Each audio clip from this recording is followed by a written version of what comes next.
என்றான ஒரு வேத பகுதியை நாம் வாசிப்போம்.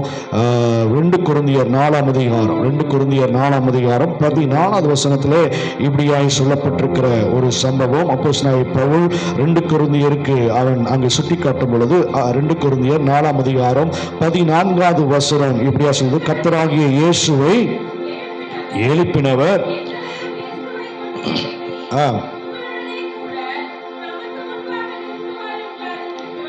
அறிந்திருக்கிறோம். இங்கே சொல்லப்பட்டிருக்கிற சம்பவம் என்ன பண்ணால், அப்போஸ்தலனாகிய பவுல் இந்த கொரிந்தியருக்கு எழுதும் பொழுது அங்கே நடக்கிற சில சம்பவங்களை அவன் சொல்லுகிறான். நாங்கள் எப்பக்கமும் நெருக்கப்பட்டும் ஒடுங்கி போகிறதில்லை, கலக்கமடைந்து மனம் முறிந்து போகிறதில்லை, துன்பப்பட்டும் கைவிடப்படுகிறதில்லை, கீழே தள்ளப்பட்டும் மடிந்து போகிறதில்லை என்று சொன்னால், எங்கள் சரீரத்திலே விளங்கும்படி இயேசுவின் மரணத்தை எப்பொழுதும் எங்கள் சரீரத்தில் நாங்கள் சுமந்து கொண்டிருக்கிறபடினாலே அந்த மரணம் எங்களுக்குள்ளே ஜீவனை கொண்டு கொடுத்திருக்கிறது, விசுவாசிக்கிறேன், ஆகையால் நான் பேசுகிறேன் என்று சொல்லி இந்த வார்த்தையை அப்போஸ்தலனாகிய பவுல் சுட்டி காட்டுகிறார். இயேசுவை எழுப்பினவர் எங்களையும்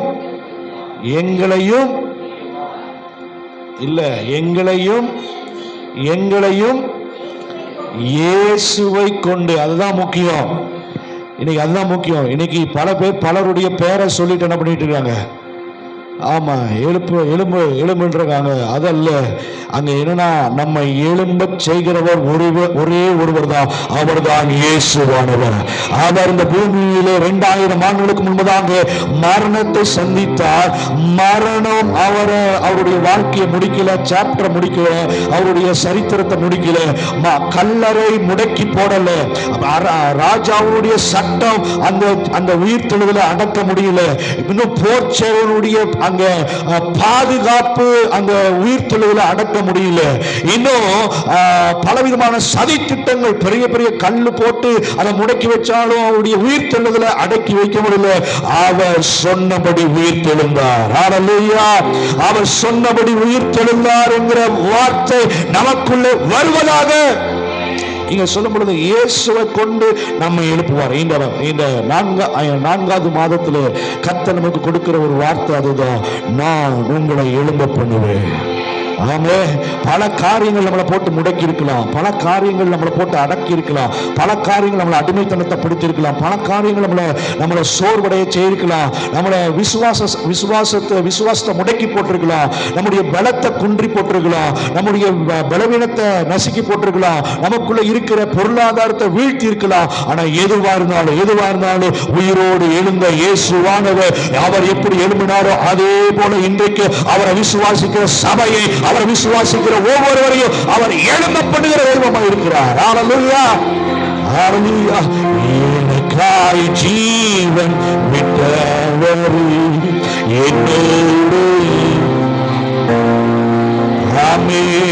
எனக்காய் ஜீவன் விட்டவர் என்னோடு இருந்தவர், என்னை வழி நடத்துவாரே, என்னை சந்திக்க வந்திடுவாரே, என்னை என்று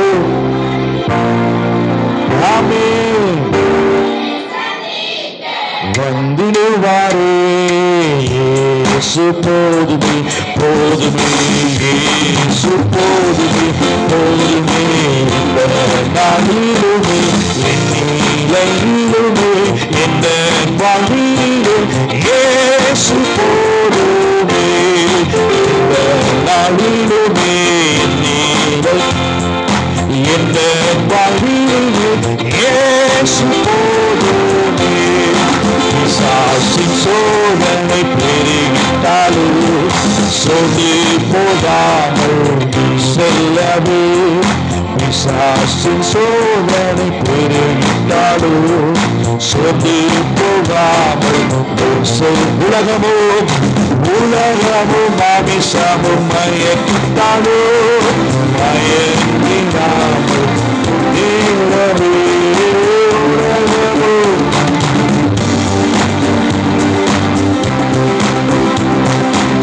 நேரவே, இயேசு போதுமே, இயேசு போதுமே போதுமே, இந்த நாளிலுமே என்னிலுமே இந்த வழியிலே இயேசு போடுவே இந்த நாளிலுமே.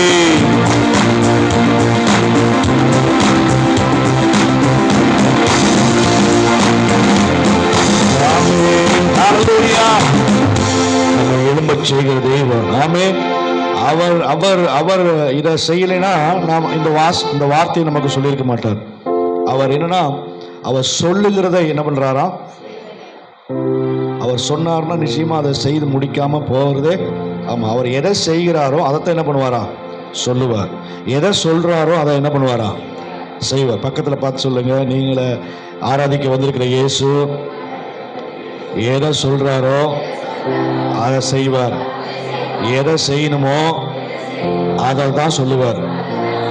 ஆமென். ஹல்லேலூயா. இந்த உயிர்த்தெழுதல் ஆராதனைக்கு வந்திருக்கிற உங்களுடைய வாழ்க்கையில கர்த்தர் நமக்கு சொல்லுகிற காரியம், இயேசுவானவர் நமக்கு சொல்லுகிற காரியம், நாம் எப்படி மரணத்திலிருந்து எழும்பினோ அதே போல உங்களையும் பல விதமான மரண கட்டுகள் சூழ்ந்து கொண்டிருக்கலாம். பலவிதமான கட்டுகள் உங்களை முடக்கி போட்டிருக்கலாம். இந்த மாதத்தில் உங்களை எழும்ப பண்ணுகிறவர், உங்களை எழும்பச் செய்கிறவர். ஆமென். ஹல்லேலூயா. இங்க சொல்லும் பொழுது என்னன்னா, அங்கே அதுக்கு ஆதாரமாய் பல இடங்களிலே சொல்லப்பட்டிருக்கிறது. அப்போஸ்தலர் நடவடிக்கைகள் 5 சீக்கிரமா நம்ம கடந்து போகிறோம். அப்போஸ்தலர் 5 அதிகாரம் அதுல 30வது வசனம் சொல்லுகிறது, நீங்கள் மரத்திலே தூக்கி கொலை செய்த இயேசுவை நம்முடைய பிதாக்களின் தேவன் என்ன பண்ணாரா, எழுப்பினா. பிதாக்களின் தேவன் இயேசுவை என்ன பண்ணாரா, எழும்பச் செய்தார். ஆமென். ஆனா இந்த சம்பவத்தை சீஷர்கள் அறியாமல் இருக்கிறாங்க.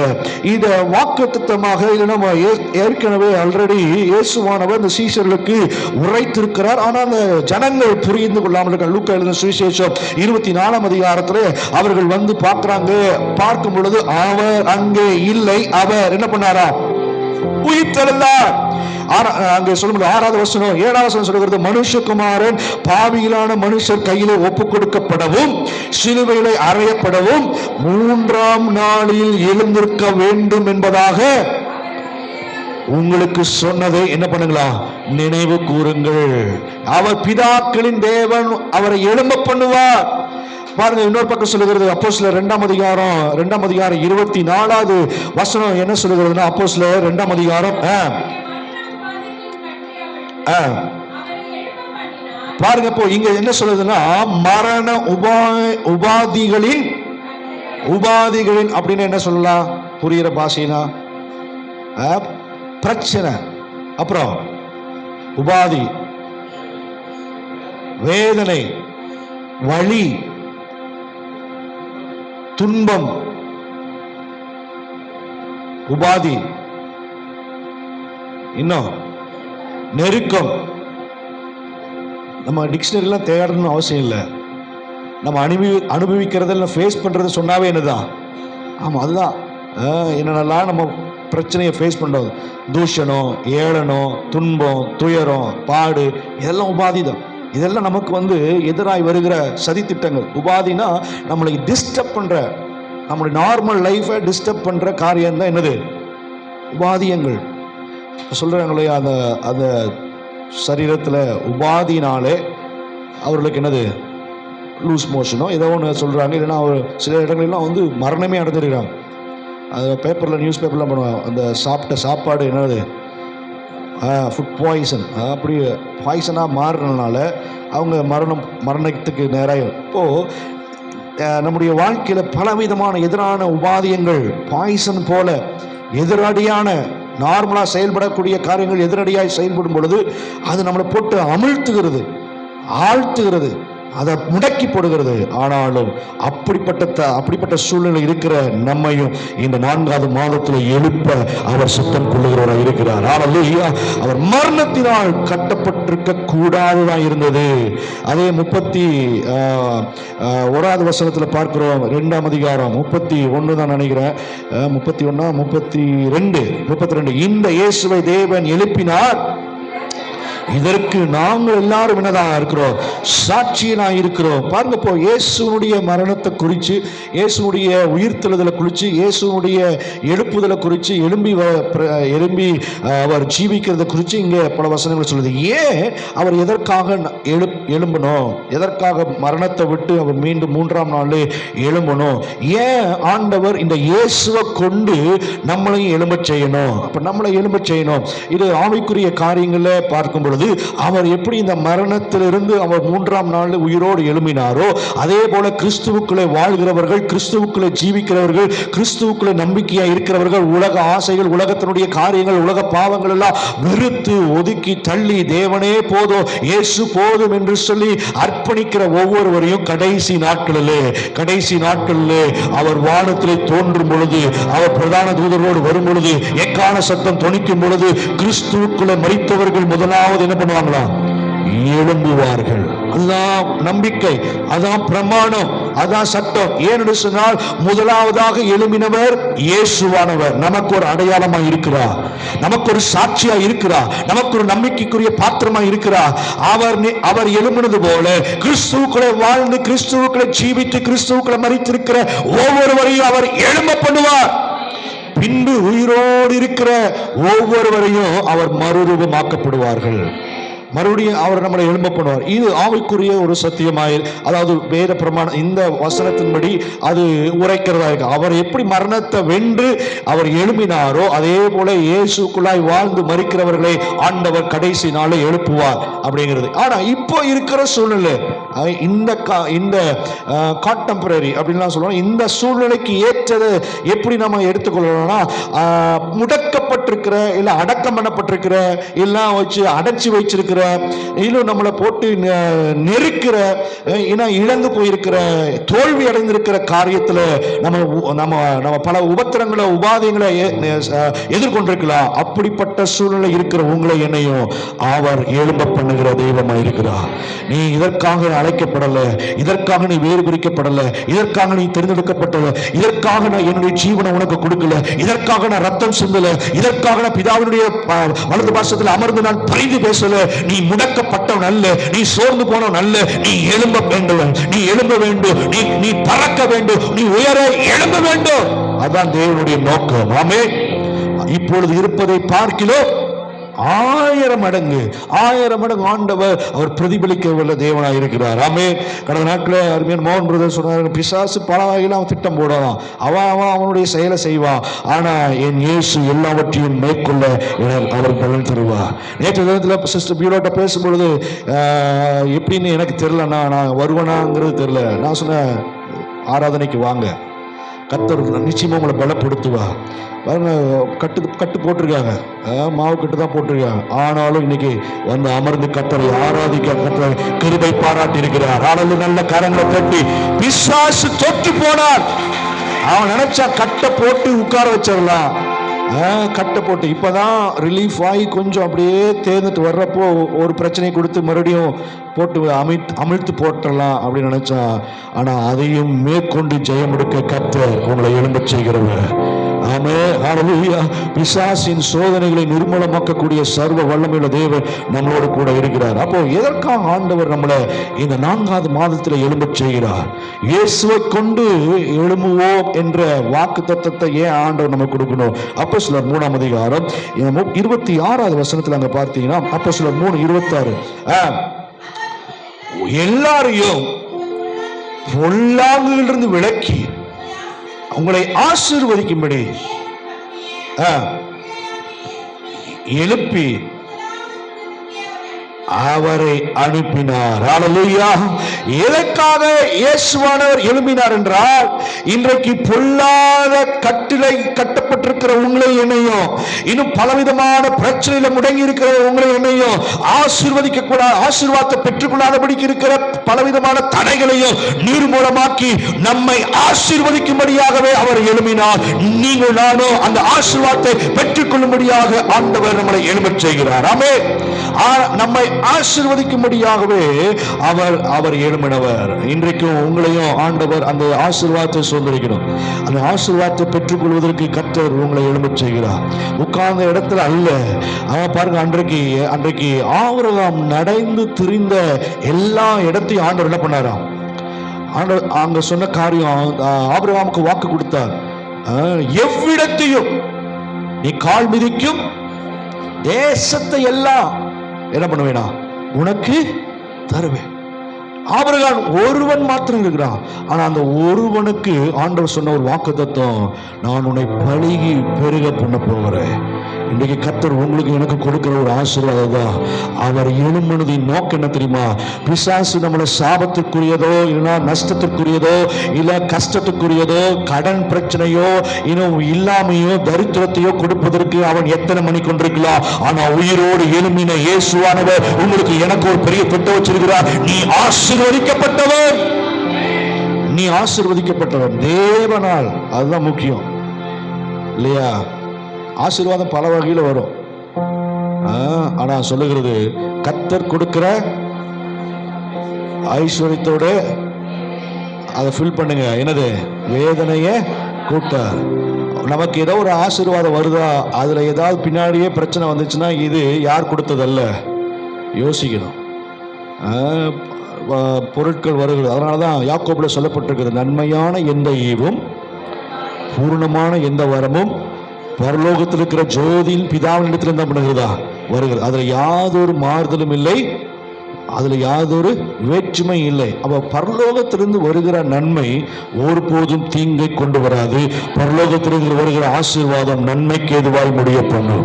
அப்போ அவர் எழும்பினதின் நோக்கம் முடங்கி போய் இருக்கிற நம்ம நினைக்கலாம், ஐயா நான் ஏதோ ஒரு கூலி கிடைச்சா போதும், ஏதோ ஒன்று வைத்து பிழைப்ப நடத்திட்டு போறோம் அப்படி. நல்ல கர்த்தர் நம்மளை ஐஸ்வர்யங்களாய் மாற்றுகிறார். எந்த மனுஷனையும் உயர்த்த எல்லாம் அவரோட கரத்துல இருக்கிறது. ஐஸ்வர்யமும் கனமும் அவரால் வரும். ஒருவனை குப்பையிலிருந்து உயர்த்தி ராஜாவாய் மாற்ற முடியும். அரசவையில உட்கார்ந்து கொண்டு வந்து என்ன பண்ண முடியுமா? புல்லு மேய்க்க கூட இல்ல, புல்லு திங்கற்கு வைக்கிறது கூட என்ன பண்ண முடியுமா? அவரால் முடியும். ஒரு செகண்ட்ல உயரத்தில் இருக்கிறவன தாழ்த்த முடியும், தாழ்மையில் இருக்கிறவன. ஆமா, அப்போ நீங்க நானும் தேவனுடைய பார்வையில உகந்தவனாய் மாறும் பொழுது கர்த்தர் நம்மளை எழும்ப பண்ணுகிறவரா. ஆசீர்வாதத்தினுடைய அதிகாரியா ஆண்டவர் நம்மளை மாற்றுகிறார். பணம் நம்மளை ஆளுகை செய்யக்கூடாது. நாம தான் பணத்தை என்ன பண்ணுமா? ஆமா, ஒவ்வொரு நாளும். ஆமா, கிரேசியா தான் சொல்லுவா, பணம் நம்மளுக்கு பெருசுதான், ஆனா அது பெருசா என்ன பண்ணிடக்கூடாது, அது நம்ம மேல உட்கார்ந்து என்ன பண்ணிடக்கூடாது, அது நம்ம காலின் கீழே, நம்ம காலு தூசி தான் அது. என்னைக்கு நம்ம அதை தூசி குப்பை அப்படின்னு நினைக்கிறீங்களோ, ஆண்டவர் நிச்சயமாவே உங்களுக்கு இடம் கொள்ளாத மட்டும் அந்த ஆசீர்வாதம் தருவா. அதன் மேல நாட்டத்தை கொள்ளக்கூடாது, அதன் மேல மோகமா இருக்கக்கூடாது. பணம் சம்பாதிக்கிறது முக்கியம்தான், ஆனா பணமே பிரதானமா என்ன பண்ணிடக்கூடாது. இன்னைக்கு பல கிறிஸ்தவர்கள் இன்னைக்கு ஞாயிற்றுக்கிழமை ஆராதனை இல்லை செலிப்ரேஷன் இல்லைன்னா கொண்டாட்டம் இல்லைன்னா கூடுகை சபை கூடி வருது விட்டு விட கூடாதுன்னு சொல்லி பிரமாணம் சொல்லுகிறது. ஆனால் அதை கூட விட்டுட்டு அதாவது அன்றைக்கு வரும்பொழுது அதுக்கு என்னது அது சொல்லுவாங்க இல்லையா, ஓட்டியா இல்லை டபுள் ப்ரொமோஷனா, டபுள் சம்பளமா, ஞாயிற்றுக்கிழமை லீவ் நாள்லையும் வந்தா டபுள் சேலரியா, டபுள் சேலரி நம்ம ஆட்களுக்கு என்னது 1000 ரூபாய் டெய்லினா நீங்க 2000 ரூபா அப்படின்னா நமக்கு ஆஹா எப்படி இருக்கு. ஒரு 1000 ரூபாய் கூட என்ன பண்ணுது, 1000 ரூபாய்க்கு ஆசைப்பட்டீங்கன்னா உங்களுக்கு 10,000 ரூபாய் செலவு என்ன பண்ணுது. ஆமா, உங்களுக்கு ரெடியா இருக்குன்னு அர்த்தம். ஆனா எதுவும் எனக்கு வேண்டாம், இயேசு போதும். ஆமே, ஹல்லேலூயா சொல்லுவோமா? இயேசு போதுமே, இயேசு போதுமே, இந்த நாளிலுமே, இந்த நாளிலுமே இயேசு. அதே பாட்டுதான். ஆமே, இந்த நாளிலுமே நிலையிலுமே இயேசு போதுமே. நம்மை ஆசீர்வதிக்கும்படியாக நம்மளை எழும்பச் செய்கிறார். இரண்டாவது அப்போஸ்தலர் நடவடிக்கைகள் 4ஆம் அதிகாரத்துல அங்க ஒரு பெரிய சம்பவம் நடக்கிறது. 4:10 பாருங்க. அப்போஸ்தலர் 4:10, உங்களால் சிலுவையில் அறையப்பட்டவரும் எழுப்பப்பட்டவருமாய் இருக்கிற இயேசு கிறிஸ்துவின் நாமத்தினாலேயே உங்கள் எல்லாருக்கும் முன்பதாக இஸ்ரவேல் ஜனங்கள் எல்லாரும் தெரிந்திருக்க கடவது. ஆமென்.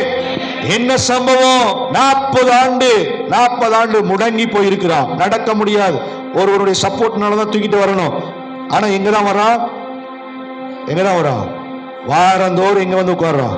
ஆலயத்து. சில நேரங்களில் ஆலயத்துக்குள்ளதான் வர்றோம், ஆராதனை தான் உட்கார்றோம். ஆனா என்ன இல்லை, ஒரு மாற்றம் இல்லை, ஒரு சேஞ்ச் இல்லை.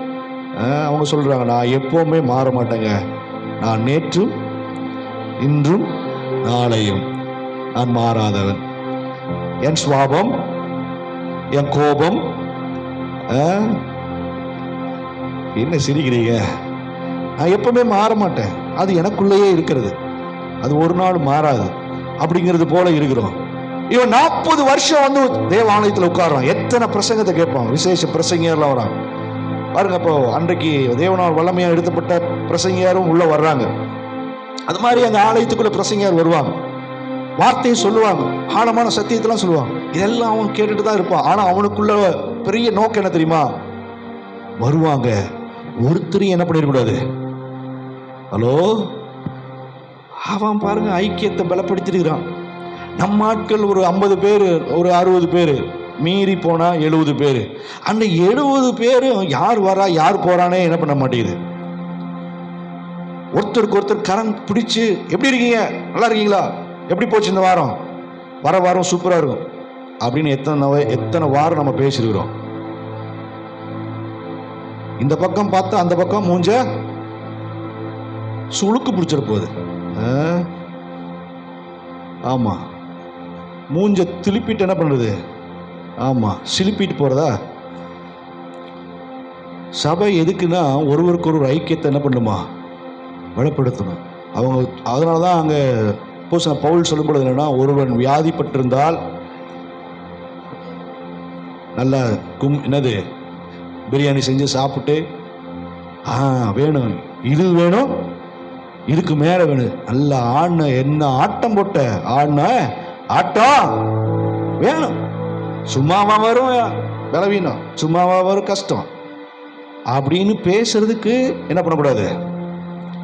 இன்னைக்கு அப்படிதான் இருக்கு. ஒருத்தருக்கு பிரச்சனைனா அவங்க ஏதோ ஒன்று செஞ்சிருப்பாங்க போல, ஏதோ ஒன்று பண்ணியிருப்பாங்க போல, சும்மாவா வரும் அப்படி. அதல்ல, ஒருவன் வியாதிப்பட்டால் சபையில் இருக்கிறவர்களை அழைத்து அவர்களுக்காக என்ன பண்ணுமா, ஜெபம் பண்ணும். அதான் சபை, அதான் ஐக்கியம், அதான் இயேசு கிறிஸ்து விரும்புகிறார். அதற்காக தான் ஆண்டவர் இந்த சபையில கொண்டு வந்து என்ன பண்றாரா, சேர்க்கிறார். ஒருவருக்கொருவர் பொறாம பண்ணவோ, ஒருவருக்கொருவர் புறம் கூறவோ, ஒருவருக்கொருவர் சபிக்கவோ, ஒருவருக்கொருவர் வெறுத்துட்டு சிலுப்பிட்டு போறதுக்கோ இல்லை, அரவணைத்து போகும்படியா. இப்ப இங்கேயே ஒருத்தருக்கு ஒருத்தர் பேசுறீங்கன்னா, அப்படி தப்பி தவறி பரலோகம் இங்கே வந்துட்டீங்கன்னா எப்படி இருக்கும்? ஆப்போசிட்ல பார்க்க வேண்டியது வரும். ஐயோ இந்த ஆளா, ஐயோ இந்த அம்மாவா அப்படின்னு சிலுப்புனா அடுத்து எங்க வரணும்? அங்க சிலுப்புனோம்னா அடுத்த கட்டம் எங்க தான் வரணும்? ஆமா, அங்க வந்து என்ன பண்ண முடியாது, சிலுப்பவே முடியாது. ஏன்னா நம்மளே எப்படி இருப்போம், ஐயோ அப்பா சுடுதுரா, அங்க குடையுதுரா, இங்க நோண்டுதுரா, இங்க வந்து கடிக்குதுரா அப்படின்னு. என்னது? ஆமா. ஆனா ஆண்டவர் அதனாலதான் இங்கே ட்ரைனிங் கொடுக்குறாரு. ஒருவருக்கு ஒரு அன்பாய், ஐக்கியமாய், சந்தோஷமாய் நம்முடைய இருதயத்தை திறந்து அரவணைத்து பேச முடியாது. இன்னைக்கு கடைசி நாட்கள் இதெல்லாம் மழுங்கி போயிட்டு இருக்குது. குடும்பத்தில் இருக்கிற அன்பு மழுங்கி போயிடுச்சு, விசுவாசிகளுடைய அன்பு மழுங்கி போயிடுச்சு. அன்றைக்கெல்லாம் ஒருவருக்கு ஒருவர் சுக செய்த விசாரிப்பாங்க. ஆவிக்குரிய காரியங்களை எவ்வளவு நேரம் ஜெபம் பண்ணீங்க, எதற்காக ஜெபம் பண்ணீங்க, என்ன படிச்சீங்க, என்ன பைபிள் படிச்சீங்க, அந்த அந்த காரியத்தை டிஸ்கஸ் பண்ணி அவங்க ஆவியில தேறுவாங்க, பலனடைவாங்க. அதெல்லாம் அவங்களுக்கு ஊக்கமா இருந்தது. இன்னைக்கு உலக நியாயத்தையும் இன்னைக்கு புறங்கூறுதே பெருசா இருக்கு. அதுக்கே நேரம் பத்த மாட்டேங்குது.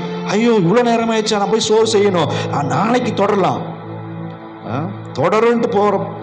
என்னது முறுமுறுக்கிறது போயிட்டு இருக்கு. ஆனா அதற்கால உங்களை எதற்காக எழும்ப பண்ணுகிறாருன்னா, இங்கே சொல்லப்படுறது என்னன்னா, இயேசு கிறிஸ்து இங்கே 40 வருஷமா இருக்க ஒரு சேஞ்ச் இல்லை.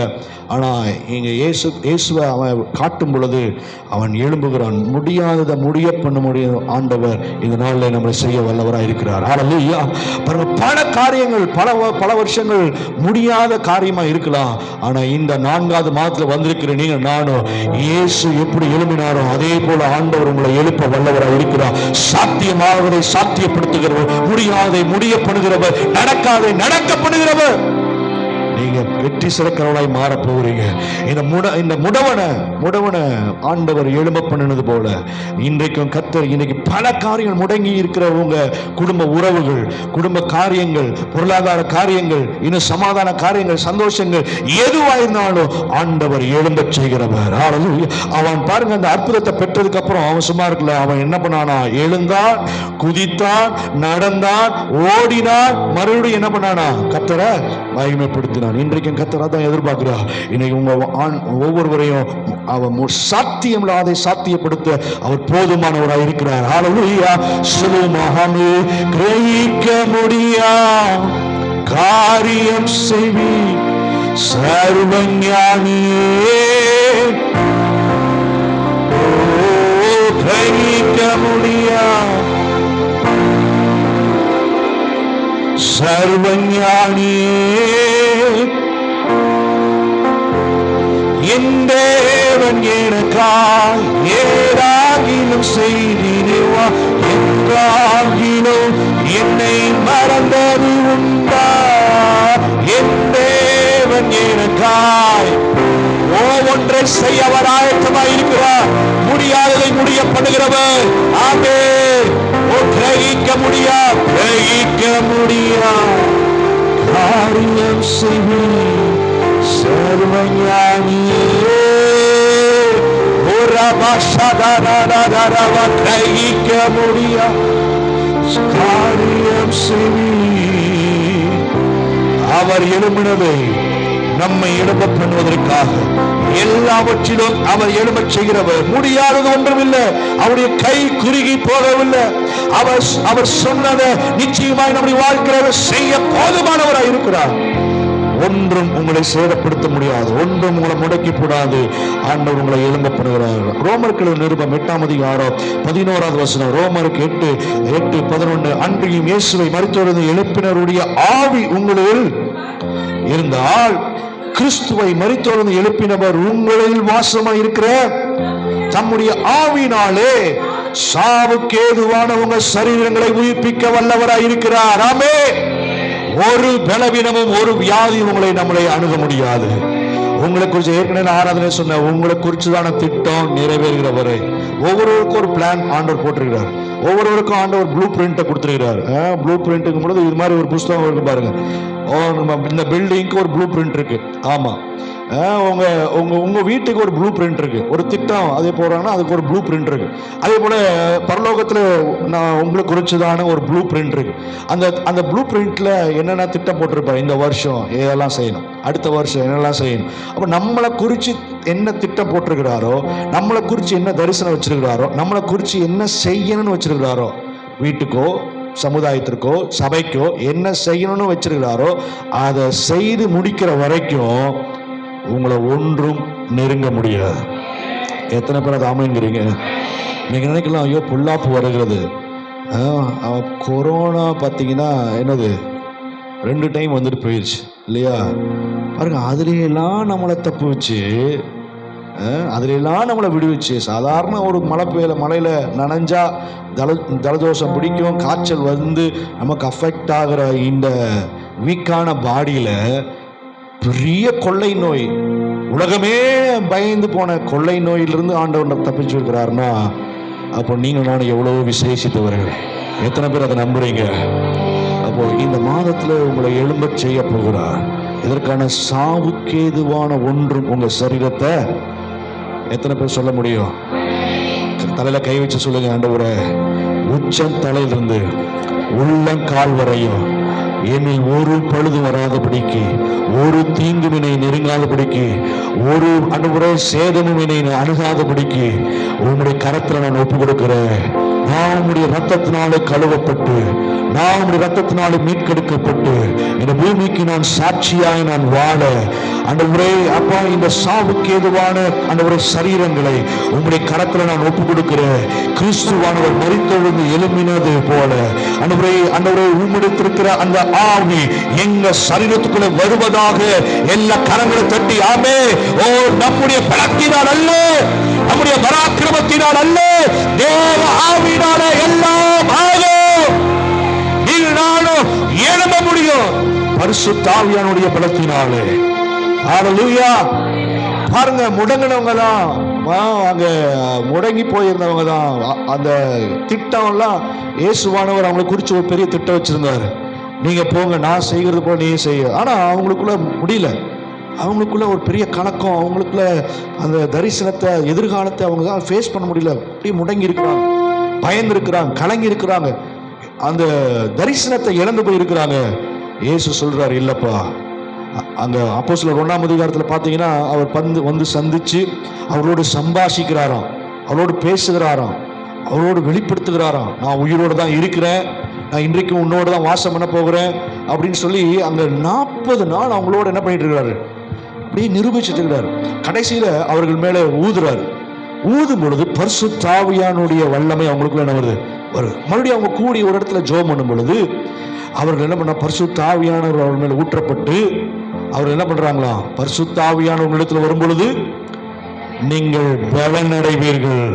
அதுக்கப்புறம் அப்போஸ்தலர் படிச்சவங்களா சொல்லுங்க, எருசலேம், யூதேயா, சமாரியா, பூமியின் கடைசி வரையந்தும். ஹல்லேலூயா. பாருங்க, கர்த்தர் நம்மளை அப்படிதான் எழும்ப செய்ய போகிறார். நீங்க ஒரு நாளும் இந்த காரியத்தை குறித்து நீங்க பயப்பட தேவையில்லை. என் தேவன் என்னை குறித்து ஒரு திட்டம் வச்சிருக்கிறாரு. அது நிறைவேறுகிற வரை ஒன்றும் என் மேல என்ன பண்ணாதான் நெருங்காது. கர்த்தருடைய கரம் நம்மளை பாதுகாக்கும். அந்த விசுவாசம், அந்த நம்பிக்கை மாத்திரம் நமக்குள்ள, சாவுக்கு ஏதுவான ஒன்று நம்மை என்ன பண்ணாதான் உங்களை நெருங்க முடியாது. அது உயிர்ப்பிக்கிறதா இருக்கிறது. ஆண்டவர் நம்மளை இந்த 4ஆவது மாதத்தில் எழும்ப செய்கிறவரா இருக்கிறார். அங்கே அப்போஸ்தலர் நடவடிக்கைகள் 13ஆம் அதிகாரத்தில் பார்த்தீங்கன்னா 33ஆவது வசனம், அப்போஸ்தலர் 13:33 என்னன்னா, பிதாக்களுடைய வாக்கு தத்தத்தை ஆண்டவர் உங்களுக்கு எனக்கும் கிருபையாய் கொடுக்கிறார். இந்த 4ஆவது மாதத்தில் வந்திருக்கிற உங்களுக்கு எனக்கும் ஆண்டவர் செய்கிறார். இயேசுவை எழுப்பினதுனாலே தேவன் தம்முடைய பிதாக்களுக்கு அருளை செய்த வாக்கு தத்தத்தை அவர் என்ன பண்றார், அவருடைய பிள்ளைகளாகிய நமக்கு என்று நாங்களும் உங்களுக்குள்ளே சுவிசேஷமாய் இனி அவர் அழிவுக்குட்படாதபடிக்கு மரித்தெழுந்து எழும்பினார் என்பதை குறித்து தாவீதுக்கு நிச்சயமான கிருபைகளை உங்களுக்கு கட்டளையிடுவே. பாருங்க, இந்த 4ஆவது மாதத்தில் வந்திருக்கிற உங்களையும் என்னையும் இயேசு கிறிஸ்துவை கொண்டு எழும்பச் செய்கிறவர். நீங்க நானும் வாக்கு தத்தத்தின் பிள்ளைகளாக இருக்கிறோம். அந்த வாக்கு தத்தம் ஒரு நாள் ஒரு காலம் பொய்யாகாது. நீ வாழ்வடைந்திருப்பாய், நீ சுகதேகியாய் இருப்பாய், நீ நன்மையை காண்பாய், நீ பலனை பெற்றுக் கொள்வாய், நீ ஆசீர்வாதமாய் இருப்பாய், நீ பரிசுத்தமாய் இருப்பாய், நீ சுகதேகியாய் வாழ்வாய். உன்னை கொண்டுதான் ஆண்டவர் பெரிய காரியங்களை செய்ய அவர் போதுமானவராக இருக்கிறார்.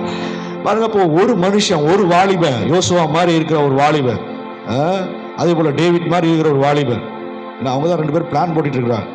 சர்ச்சு முடிஞ்ச என்ன பண்ணலாம் அப்படின்னு பிளான் போட்டுட்டு இருக்கிறாங்க. போல் அவங்கள வச்சே நம்ம என்ன பண்ணுவோம், ஆரம்பிப்போம். அப்போ அது மாதிரி ஒரு வாலிபன் எல்லாம் இஸ்ரவேல் ஜனங்கள் எல்லாம், யூத ஜனங்கள் எல்லாம் முடங்கி இருக்கிறாங்க. வந்து மீதியானவர்கள் எல்லாத்தையும் அடிச்சு நொறுக்கிட்டு போயிட்டான். ஆனா இவன் ஒருத்த மாத்திரம் இருக்கிறான். அது எந்த இடத்துல இருக்கிறான்னா, இருக்கக்கூடாத செய்யக்கூடாத இடத்துல அவன் என்ன பண்றான், அந்த தானியத்தை காப்பாற்றி வைக்கணும்னு செய்யறான். எங்க, எந்த இடத்துல இருக்கிறான், எந்த ஸ்பாட்ல இருக்கிறான்? ஆமா, எகிப்துல இருக்கிறான். அல்ல, இன்னொன்று முக்கியமா திராட்சை ரசம் காய்ச்சல திராட்சை பழங்களை பாதுகாக்க வேண்டிய இடத்துல என்ன பண்றானா இருக்கிறான். இப்போ திராட்சை பழத்தை வந்து எப்படின்னா, எல்லா ரூமை போல இல்லை, அது கொஞ்சம் என்ன பண்ணுமா, சேஃப்டியாக இருக்கணும். அங்கே அழுக்கெல்லாம் இருக்கக்கூடாது, தூசிலாம் வரக்கூடாது இல்லையா? அந்த அந்த அந்த ஃபேக்ட்ரின்னு வச்சுக்குவோம். இப்போது அந்த ஃபேக்ட்ரியில் இவன் என்ன பண்ணுறான்னா, அந்த கொஞ்சம் தானியத்தை எடுத்து என்ன பண்ணுறான், பதரை நீக்கி அதை சேஃப்டி பண்ணுவதற்கு அவன் ரெடி ஆகிட்டு இருக்கிறான். இப்போ தான் தூதன் வந்து சொல்கிறான், பலம் கொண்டு திடமனதாயிரு, உன்னை கொண்டுதான் கர்த்தர் இந்த இஸ்ரவேல் ஜனங்களுக்கு ஒரு பெரிய ரட்சிப்பை பண்ண போகிறார், கொடுக்க போகிறார். எத்தனை பேர் விசுவாசிக்கிறீங்க? என்னை வச்சிருக்கிறாருன்னா என்னை கொண்டுதான் இந்த தேசத்தை, இந்த பட்டணத்தை, இந்த கிராமத்தை, என் சொந்தத்தை, என் வீட்டார ரட்சிக்க ரட்சிக்க ரட்சிக்க என்னை கொண்டுதான் ஆண்டவர் திட்டம் பண்ணியிருக்கிறார். ஓ, வேற யாரும் அல்ல, வேற யாரும் இல்ல, உங்களை கொண்டுதான், நம்ம கொண்டுதான் இந்த தேசம் ஒரு பெரிய ரட்சிப்பை காண போகிறது. அப்ப பிதாக்களுடைய வாக்கு சத்தத்தை பெரிய நோக்கத்திற்காக ஆண்டவர் உங்களை என்னையும் வேறு பிரிச்சிருக்கலாம். அவர் எப்படி எழுப்பினாரோ அதே போல ஆண்டவர் இந்த நாட்களில் உங்களை என்னை எழும்ப பண்ணி அந்த வாக்கு தத்தத்தை சுதந்திரிக்கும்படி கர்த்தர் கிருபை பாராட்டுறார். அந்த வாக்கு தத்தம் ஒரு நாள் வெறுமையாய் போகாது, அந்த வார்த்தைகள் ஒரு நாள் வெறுமையா போகாது, அந்த தரிசனம் ஒரு நாள் வெறுமையா போகாது. ஏற்கனவே ஆராதனை சொன்ன தரிசனம் குறிக்கப்பட்டிருக்கிறது. குறித்த காலத்துல அது என்ன பண்ணுமா? அது நிறைவேறும். தாமதித்தாலும் லேட்டா வந்தாலும் உலகத்தான் சொல்லுவான். அந்த டைலாக் நம்ம ஏன் சொல்லுவானே, ஆனாலும் அதுதான் உண்மை. நம்ம சொல்றதெல்லாம் என்ன சொல்லிட்டு இருக்கா? உங்களோட நீ கால தாமதம் ஆனாலும் சில நேரங்களில் அந்த ட்ரெயினோ ஃப்ளைட்டோ லேட்டாக வரும் பாருங்க. லேட்டாக வந்து ஒரு அரை மணி நேரம் இல்லை 3/4 மணி நேரம் லேட்டாக வந்தாலும் போய் சேர வேண்டிய டைமிங் என்ன பண்ணுவான்? அந்த ஸ்பீடை பிக்கப் பண்ணி என்ன பண்ணுவான்? அது ட்ராவல், அதெல்லாம் லாங் ஜேர்னி ட்ராவல் பண்ணியிருந்தவங்களாம் போயிருந்தீங்கன்னா உங்களுக்கு தெரியும். லேட்டாக வருவான், அரை மணி நேரம், ஐயோ லேட்டாக போச்சு அப்படின்னு சொல்லிட்டு நம்ம நினைக்கலாம், போய் சேர்ற டைமிங் லேட் ஆயிரும் அப்படின்னு நினைப்போம். ஆனால் குறித்த டைம், அந்த எப்போ போய் சேரணுமோ டிபார்ச்சரிங் டைமை கரெக்டாக என்ன பண்ணுவான்? அதுபோல் நம்முடைய ஆசீர்வாதங்கள், அந்த வாக்கு தத்தங்கள்லாம் நமக்கு வந்திருக்கலாம். வாக்கு தத்தங்கள்லாம் நம்ம கண்ணில் பார்க்க முடியாமல் இருக்கலாம். வார்த்தைகள்லாம் ஐயோ இன்னும் வரலையே, ஒவ்வொரு மாதமும் தள்ளி போயிட்டே இருக்கே, இன்னும் எப்போ நிறைவேறும் அப்படின்னு நீங்கள் ரொம்ப ஃபெடப்பாக, ரொம்ப மனசு நொடிஞ்சு அப்படியே வேதனையோடு இருக்கலாம். இந்த நாள் ஆராதிக்கு வந்திருக்கிற உங்களை பார்த்து கத்த சொல்ல, உன்னை எழும்ப செய்ய போகிற இந்த வாக்கு தத்துவம் வாழ்க்கையில் பூர்ணப்பட போகிறது. விசுவாசிகள் கரங்களை உயர்த்தி சொல்லுவோமா? ஹல்லேலூயா. அவன் மனிதன் அல்லவே, அவர் உண்மையுள்ளவர், வாக்கு மாறப்படவில்லையே. அறிக்கை பண்ணுவோமா? அவன் மனிதன் அல்லவே, பொய் சொல்வதில்லையே, அவர் உண்மையுள்ளவர், வாக்கு மாறப்பதில்லையே. சிறந்தவர், சிறந்ததை தருபவர், ஏமாற்றங்கள் இல்லையே. வாக்கு தந்தவர், சிறந்தவர், சிறந்ததை தருபவர் இல்லையே. வாக்கு பண்ணினவர் மாறிடா, வாக்கு தத்து நிறைவேற்றுவார். வாக்கு பண்ணினவர் மாறிடா, வாக்கு தத்து நிறைவேற்றுவார். சோர்ந்து போகாதே நீ, சோர்ந்து போகாதே, உன்னை அழைச்சவர் உண்மையுள்ளவர். சோர்ந்து போகாதே நீ, சோர்ந்து போகாதே, சோர்ந்து போகாதே. எத்தனை பேர் விசுவாசிக்கிறீங்க? ஆமே. இயேசு எப்படி உயிரோடு எழுப்பினாரோ அதே போல இயேசுவை கொண்டு உங்களை என்னை அவர் எழும்ப செய்ய அவர் போதுமானவராக இருக்கிறார். ஆமே. சரீரத்தையோ உலகத்தையோ உலகத்திற்கு ஆசைகளையோ ஒரு நாளும் முடக்கி போட முடியாது. நம்மை ஆசீர்வதிக்க முடியாது நம்மளை எழும்ப செய்கிறவர். ஆமே. முடியாததை முடிய பண்ண முடியாது நம்மளை எழும்ப செய்கிறவர். சாவுக்கு ஏதுவான ஒன்று நம்மளை அணுகாதபடி நம்மளை எழும்ப செய்கிறவர். ஓ, பிதாக்களுடைய வாக்கு தத்தங்களை பெற்றுக்கொள்ள முடியாது கர்த்தர் நம்மளை எழும்ப செய்ய போதுமானவராக இருக்கிறார். விசுவாச நல்ல கரங்களை தட்டி ஆமே ஹல்லேலூயா. ஒரு நாள் ஒருபோதும் அது பொய்யாய் போகாது. இயேசு எப்படி உயிரோடு எழுப்பினாரோ அதே போல ஆண்டவர் என்னையும் அவர் எழுப்புவார். கண்ண மூடி அப்படியே கரங்களை வானத்தை சொல்லுவாங்க. அனுமுறை சூழ்நிலைகள் எல்லாம் எதிராக மாறலாம். ஓ, அனுமுறை சுற்றத்தார் எங்களை பகைக்கலாம், அனுமுறை மனிதர்கள் எதிராக எழும்பலாம். ஆனால் ஒரு நாள் உங்களுடைய வார்த்தைகள், வாக்கு தத்தங்கள், தரிசனங்கள், உங்களுடைய திட்டங்கள் ஒரு நாள் பொய்யாகாது. நீர் எப்படி எழும்பினது உண்மையோ அனுமுறை அவர் சொன்னபடி உயிர் தெழுந்தார். அவர் சொன்னதை நீர் எப்படி செய்தீரோ அதே போல எங்க வாழ்க்கையிலேயோ அனுமுறை இந்த இயேசுவை கொண்டு இயேசுவை கொண்டு ஆண்டவரே நீர் எழும்ப செய்கிறவர். நாங்கள் எழும்புவோம், உயர எழும்புவோம், உயர எழும்புவோம். ஆமென், ஆமென். உயர எழும்புவோம். கர்த்தருக்கு காத்திருக்கிறவர் புதிய பலன் அடைவார்கள். ஆமென். அவர்கள் உயர எழும்புவார்கள். அவர்கள் சட்டைகளை அடிப்பார்கள். ஆமென். அவர் ஓடினாலும் இளைப்படையார்கள், நடந்தாலும் சோர்வடையார்கள். ஆமென். ஹalleluya. இருக்கிற இடத்துல ஒரு சில நிமிடங்கள் எழும்பி நின்று நம்முடைய வாழ்க்கையை அப்படி ஒப்பு கொடுத்து ஆண்டவரே நீர் எப்படி எழும்பினீரோ அதே போல எங்களையும் பல சூழ்நிலைகள்ல நாங்கள் முடங்கி இருக்கிறோம். முடியலப்பா, முடியல, டயர்ட் ஆயிடுச்சு, முடியல, எங்களால் முடியல ஆண்டவரே, இதுக்கு மேல எங்களால் முடியல. நாங்க எழும்பலாம், இல்ல இதை சராசரி வாழ்க்கை ஆரம்பிக்கலாம்னா அடுத்தது எங்களுக்கு ஒரு பிரச்சனை வருகிறது. நாங்க எந்திரிச்சு ரிலாக்ஸ் கூட பண்ண முடியல, ரிலாக்ஸ் கூட பண்ண அப்படின்னு யோசிச்சுட்டு இருக்கிற பல பேர் ஆண்டவர் உங்களோடு பேசிக் கொண்டிருக்கிறேன். இல்ல, நான் உன்னை எழும்ப பண்ண போகிறேன், என் நாமத்தினால் உன்னை எழும்ப செய்ய போகிறேன், ஒன்றும் உங்களை நெருங்க முடியாது. ஆமென். ஹalleluya. அந்த சந்தேகத்தை அப்புறப்படுத்தி, அந்த அவிசுவாசத்தை அப்புறப்படுத்தி, சீசர்கள் அறியாமல் இருந்தார்கள், அந்த எருசலேம் நகரத்தார் அறியாமல் இருந்தார்கள், யூத ஜனங்கள் அறியாமல் இருந்தார்கள். ஆனால் அவர் மீண்டுமாக அந்த வசனத்தை உறுதிப்படுத்தி பலனடைய செய்து சாட்சிகளாய் அவர் நிற்க செய்தாரே. அதே போல இன்றைக்கும் சபையே ஆண்டவர் வேலைடுறா. ஆமென். ஆண்டவர் உங்களை என்னையும் அவர் எழும்ப செய்ய போகிறார். ஹல்லேலூயா. காலங்கள் கடந்து போகலாம், தாமதம் ஆகிக்கொண்டிருக்கலாம். ஆனால் உங்க வாழ்க்கையும் என் வாழ்க்கையும் சபை குறிதான தரிசனங்களையும் அவர் நிறைவேற்றி அவர் உண்மையுள்ளவராக இருக்கிறார். அவர் போதுமானவராக இருக்கிறார். அவருடைய கை குறுகி போற விசுவாசிக்கிறவர்கள் நல்ல கரங்களை தட்டி சொல்லுவோமா? காலங்கள் கடந்ததோ, தாமதமானதோ, வாக்கு தத்தங்கள் உன் வாழ்வினில் தொலைந்ததோ, காலங்கள் கடந்ததோ,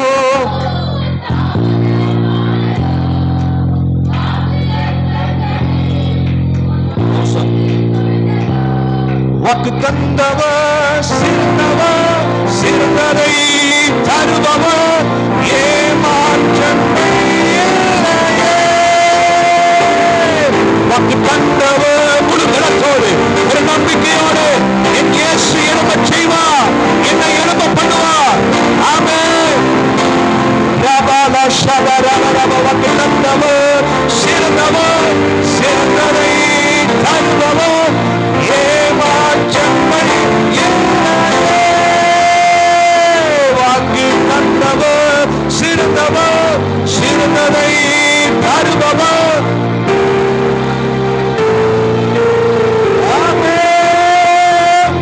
வாக்கு பண்ணினவர் மாறினார், வாக்கு தத்தமிரும். வாக்கு பண்ணினவர் மாறினார், வாக்கு தத்து நிறைவேற்றுவார். சோர்ந்து போகாதே. பல காரியங்கள் சோர்ந்து போயிருக்கிறார். மகனே, மகனே, சோர்ந்து போகாதே. உன்னை அழைச்சவர் உண்மையுள்ளவர். சோர்ந்து போகாதே, நீ சோர்ந்து போகாதே, சோர்ந்து போகாதே. உன்னை அழைச்சவர் உண்மையுள்ளவர். மாதம் கடந்து போயிடுச்சு, நாட்கள் கடந்து போயிடுச்சு. ஓ, என்னுடைய வயசு ஏறிக்கொண்டே போகிறது, பலம் குன்றி போயிடுச்சு. ஓ, இன்னும் நடக்கவில்லையே, நடக்க வேண்டிய காரியம் நடக்கலையே. ஓ, வர வேண்டியது வரலையே, இன்னும் பலப்பட வேண்டியது பலப்படலையே என்று சொல்லி உன் இருதயத்தில் நினைத்துக் கொண்டிருக்கலாம். உன்னை அழைச்சவர் உண்மையுள்ளவர். இயேசுவால் அவர் எழுப்பினது போ உண்மை என்றால் உங்களையும் அவர் இந்த சூழ்நிலைகளை மாற்றி, இந்த பிரச்சனைகளை நிரூபணமாக்கி உங்களை எழுப்ப செய்ய அவர் போதுமானவராக இருக்கிறார்.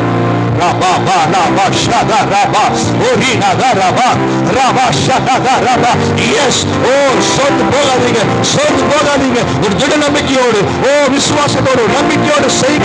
என் இயேசு எழுப்பினவர், என் இயேசு எழுப்பினவர். அந்த இயேசுவை கொண்டு என்னையும் எழுப்ப செய்வார்.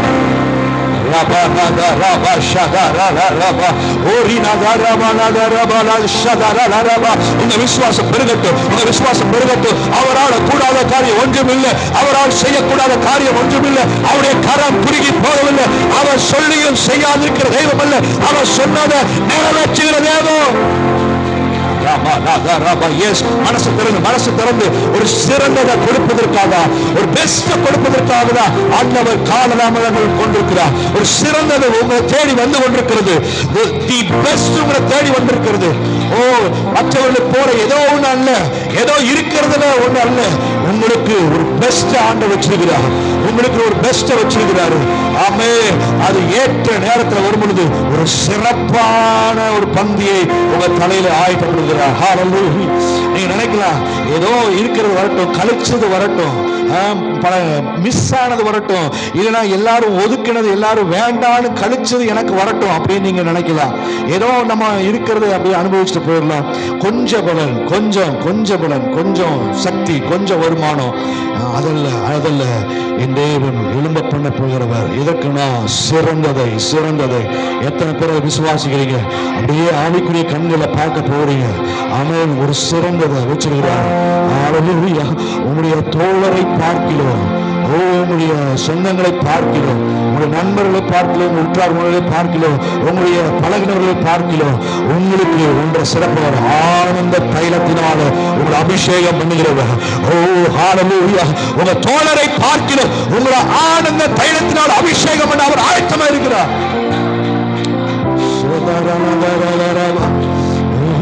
சிறந்தது the best இயேசு உங்களுக்கு கொடுப்பது பெஸ்ட்டை தான் கொடுப்பார். அன்றைக்கு கல்யாண வீட்டுக்காரன் கொடுத்து செஞ்சது பார்த்தீங்கன்னா முடிஞ்சு போச்சு, அதுங்க காலி ஆயிடுச்சு, குறைவு பட்டுருச்சு. ஆனா என் இயேசு அங்க போய் பெரும் தண்ணீரை திராட்சரசமாய் மாத்தினது அங்க டேஸ்ட் பண்ணவும் சொல்றாங்க, இவ்வளோ நேரம் இந்த பெஸ்ட்டை எங்க வச்சிருந்தீங்க? ஏன் பாருங்க, இது கூட சொல்லியிருக்கலாம். பல பேர் சொல்லியிருக்கலாம், நீங்கள் அங்கே போங்க, இங்கே போங்க, அதை செய்யுங்க, அதை பாருங்க, அவங்கள தேடி போங்க அப்படின்னு சொல்லியிருக்கலாம். ஆனால் ஆண்டவர் உங்களுக்குன்னு பரலோகத்தை ஏற்கனவே வச்சிருக்காரு. அது சிறந்தது உங்கள் கையில் கிடைக்கிறப்ப சொல்லுவாங்க, ஜனங்கள் சொல்லுவாங்க, இது எவ்வளோ நாள் உங்கள் கண்ணை மறைச்சிருக்குது, இது எவ்வளோ நாள் நம்ம தேடினாலும் நம்ம பிரயாசப்பட்டாலும் இப்படிலாம் வந்திருக்காது. நிச்சயமா நீ நம்புற தெய்வம், நீ ஆராதிக்கிற தெய்வம் உனக்கு சிறந்ததை கொடுத்திருக்கிறாரு, சிறந்ததை அழிச்சிருக்கிறாருன்னு அவங்க கண்களாலே அவங்க வாயினால அறிக்கை பண்ணுகிறார். ஆண்டவர் அந்த பாதையில் நம்மளை நடத்த அவர் போதுமானவராக இருக்கிறார்.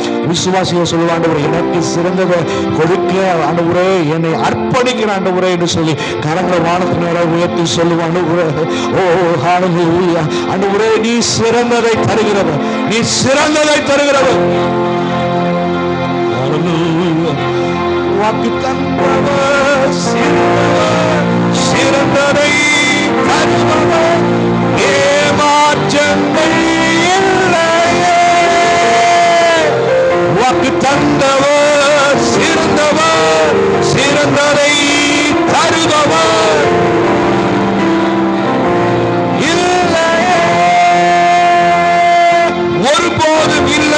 வார்த்தை அல்ல. அவரிடத்துல எல்லாம் உண்டு, எல்லாம் நிறைவேறும், எல்லாம் கொடுக்க அவர் போதுமானவராக இருக்கிறார். ஓ ஆமென் என்று சொல்லி ஆர்ப்பரித்து, எஸ், இந்த உயிர்த்தெழுந்த நாளிலே என்னை எழும்ப பண்ணுகிறவர்.